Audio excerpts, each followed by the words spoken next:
السلام علیکم ورحمۃ اللہ وبرکاتہ۔ الحمد للہ والصلاۃ والسلام علی رسول اللہ وعلی آلہ وصحبہ اجمعین، اما بعد۔ تو آپ لوگوں کو کل ہم نے یعنی اس کے پہلے کی ویڈیو میں آپ لوگوں کو حروف مدہ کے بارے میں بہت ساری باتیں بتائی، اور تشدید کے فوراً بعد جب تشدید آتی ہے تو اس کو کس طریقے سے بہت خیال کر کے پڑھا جاتا ہے، بہت دھیان دے کے پڑھا جاتا ہے، یہ باتیں ہم نے آپ کو بتائی تھی۔ آج بھی انشاءاللہ ہم اسی درس کو آگے بڑھائیں گے، اور جیسا کہ آپ دیکھ سکتے ہیں کہ تشدید بعد حروف مدہ یہ یہاں لکھا ہوا ہے، یعنی حروف مدہ کے بعد جب تشدید آئے تو کس طریقے سے پڑھنا ہے۔ تو دیکھیے اس طرح کی چیزوں میں بہت زیادہ غلطیاں ہوتی ہیں، اس لیے اس کو بہت اچھے سے سمجھیے۔ پہلی غلطی تو یہ ہوتی ہے، لوگ مدہ زبر کو سیپریٹ پڑھتے ہیں۔ اب جیسے مثال طور پہ یہاں دیکھیے، یہ لکھا ہے جاءتت، ہاں جاءتت، لیکن جنرلی میں نے 80% 90% لوگوں کو دیکھا ہے کہ اس کو جیم کو الگ پڑھتے ہیں اور اس مدہ زبر والے الف کو الگ پڑھتے ہیں، جبکہ اگر ایسے لکھا رہے یعنی جیم الف زبر جا، تو یہاں نارمل پڑھنا ہے، جیسے جاءتت یہ صحیح ہے، اور اسی طریقے سے اس کو بھی پڑھنا ہے، جیسے یہ جاءتت ہے ویسے یہ بھی جاءتت ہے۔ لیکن لوگ کیا کرتے ہیں، اس کو جا پڑھتے ہیں، جیم کو الگ پڑھ دیتے ہیں اور مدہ زبر کے الف کو الگ پڑھ دیتے ہیں، یہ بہت بڑی غلطی ہے۔ جاءتت پڑھتے ہیں، یہ غلط ہے، یہ مسٹیک ہے، بہت بڑی رانگ ہے۔ ہونا کیا چاہیے، جس طریقے سے آپ جیم علی زبر جا پڑھتے ہیں سیم اسی طریقے سے یہ بھی پڑھیں گے، لیکن بس ذرا کھینچنا زیادہ ہے، ذرا کھینچنا کیا ہے، زیادہ۔ جاءتت، آئی بات سمجھ میں؟ تو یہ بہت بڑی غلطی ہوتی ہے، جس کو آپ لوگ صحیح کیجئے۔ تو اب ہم پڑھاتے ہیں یہاں سے چونکہ قرآن کی آیت بھی ہے یہ، اس لیے ہم اعوذ باللہ کریں گے۔ اگر قرآن کی آیت نہ ہوتی، نارمل ہوتا، تو ہم اعوذ باللہ نہ کرتے ہیں، لیکن قرآن جب پڑھا جاتا ہے تو اعوذ باللہ من الشیطان الرجیم کرنے کا حکم ہے قرآن میں، تو ہم یہ کرتے ہیں، اعوذ باللہ من الشیطان الرجیم، بسم اللہ الرحمن الرحیم۔ غیر المغضوب علیہم ولا الضالین۔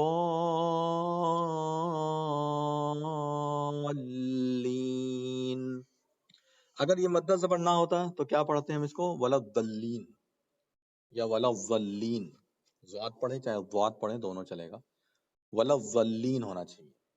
اگر کب ہونا چاہیے، جب مدہ زبر نہ رہے، یہ جو مدہ زبر یہ دکھائی دے رہا ہے یہ نہ رہے، لیکن یہ ہے تو ہونے کی صورت میں کیا کرنا ہے، وَلَا الضَّالِّينَ۔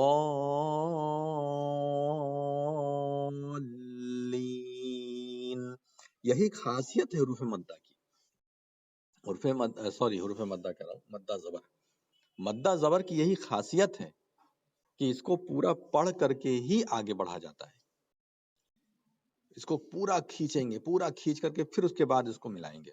اور نارمل میں کیا ہوتا ہے، مدہ زبر نہیں ہوتا ہے تو الف کو چھوڑ کر کے ڈائریکٹ ملا دیتے تھے۔ اب دوسرا پڑھتے ہیں، وَوَجَدَكَ ضَالًّا فَهَدَىٰ۔ لوگ کیسے پڑھتے ہیں اس کو، وَوَجَدَكَ ضَلًّا پڑھتے ہیں، ضَلًّا ایک دم غلط۔ وَوَجَدَكَ ضَالًّا فَهَدَىٰ فَإِذَا جَاءَتِ الطَّامَّةُ الْكُبْرَىٰ۔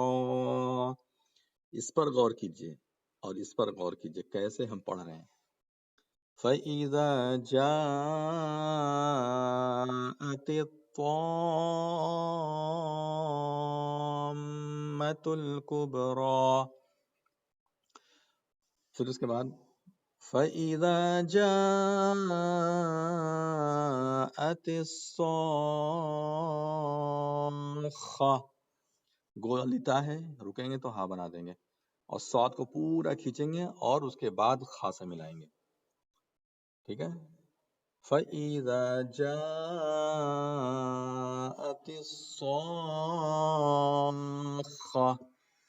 پھر اس کے بعد ہے ولا تحاضون على طعام المسكين.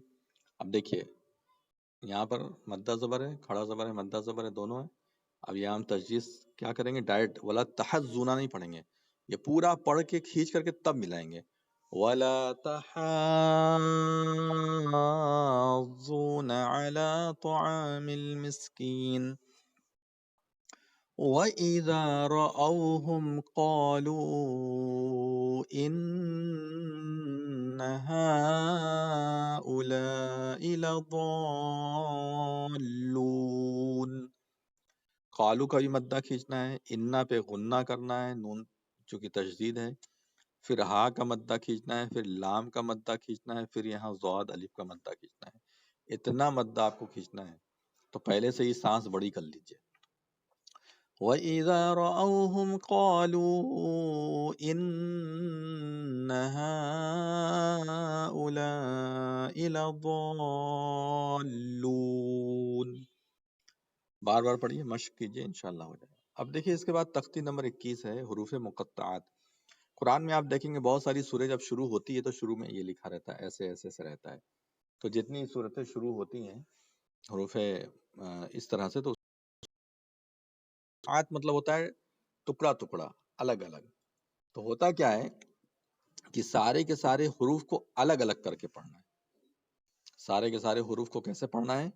الگ الگ کر کے پڑھنا ہے. اس کو علمہ نہیں پڑھیں گے، نارمل نہیں ہے، بلکہ یہ اسپیشل قاعدہ ہے. اب جیسے ایسے لکھا رہے تو یہ علمہ ہو جائے گا، لیکن یہ علمہ نہیں ہے. ٹھیک ہے، اس کو ہر ایک کو الگ الگ کر کے پڑھاتا ہے. چونکہ مدہ زبر ہے تو اس کو کھینچنا بھی ہے اسی حساب سے. میں سب پڑھ کے آپ کو بتا دے رہا ہوں.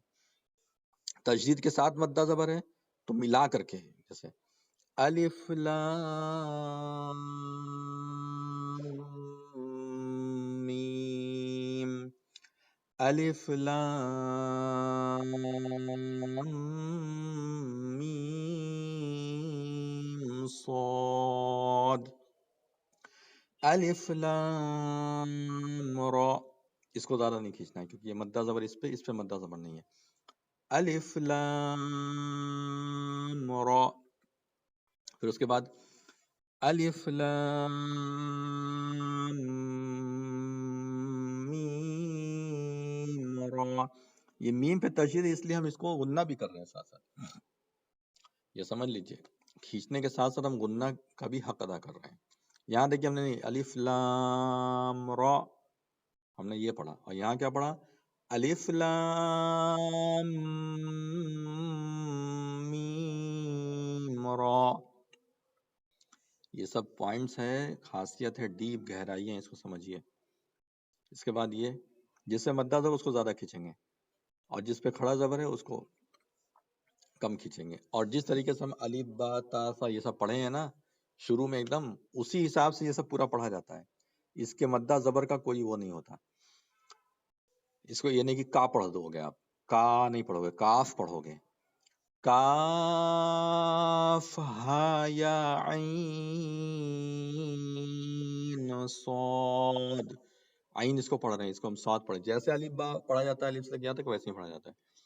طہ طاسیم میم، طاسین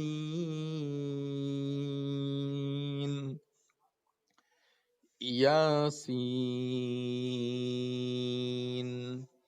صاد حامیم حامیم عین سین قاف قاف نون. اس طریقے سے پڑھا جائے گا. مشق کیجئے، بار بار پڑھیے، یہ آپ کی ذمہ داری. جتنا محنت کریں گے، جتنی مشقت کریں گے، اتنا اچھا یاد ہوگا. جزاکم اللہ خیرہ. والسلام علیکم ورحمۃ اللہ وبرکاتہ.